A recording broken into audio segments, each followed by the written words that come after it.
గతంలో రాజశేఖర రెడ్డి, జగన్మోహన్ రెడ్డి రైతులను రాజులుగా చూస్తే నేడు కూటమి ప్రభుత్వం రైతులను భిక్షగాళ్లలా చూస్తోందని ఎమ్మెల్సీ పర్వతిరెడ్డి చంద్రశేఖర్ రెడ్డి మండిపడ్డారు. నెల్లూరు పౌర సరఫరాల కార్యాలయం వద్ద జరిగిన నిరసనలో ఆయన పాల్గొని మీడియాతో మాట్లాడారు.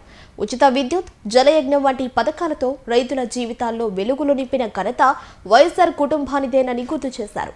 నేడు అధికారంలో ఉన్నవారు వ్యవసాయాన్ని విస్మరించి కేవలం ఫోటోషూట్లు, రియల్ ఎస్టేట్ దందాలకే పరిమితమయ్యారని ధ్వజమెత్తారు.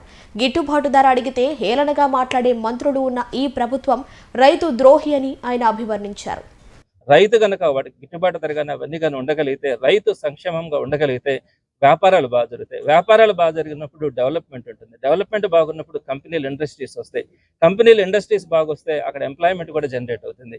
ఈ విధంగా సైక్లిక్ ప్రాసెస్లో ఒక్క రైతు గనక 65% మంది ఉండే రైతు గనక బాగుంటే మొత్తం సొసైటీ అంతా కూడా బాగుంటుందన్న ఆలోచనతో మొట్టమొదటి నుంచి ఆ రోజు రాజశేఖర రెడ్డి గారు కానీ, జగన్మోహన్ రెడ్డి గారు కానీ వాళ్ళకి ఇచ్చినటువంటి ప్రాధాన్యత అట్లాంటిది. మరి దానికి సంబంధించి ఈ రోజు ఎక్కడ ఇబ్బందులు వచ్చినా కూడా జగన్మోహన్ రెడ్డి గారు ఇచ్చినటువంటి ఆదేశాల మేరకు అనేక కార్యక్రమాలు కూడా చేయడం జరుగుతుంది. రైతు ఇబ్బంది పడేటువంటి ప్రతి దానిని కూడా ఈ ప్రభుత్వాన్ని ప్రశ్నించడం కానీ, దాన్ని అమలయ్యేంత వరకు పోరాటం కూడా చేయడం జరుగుతుంది.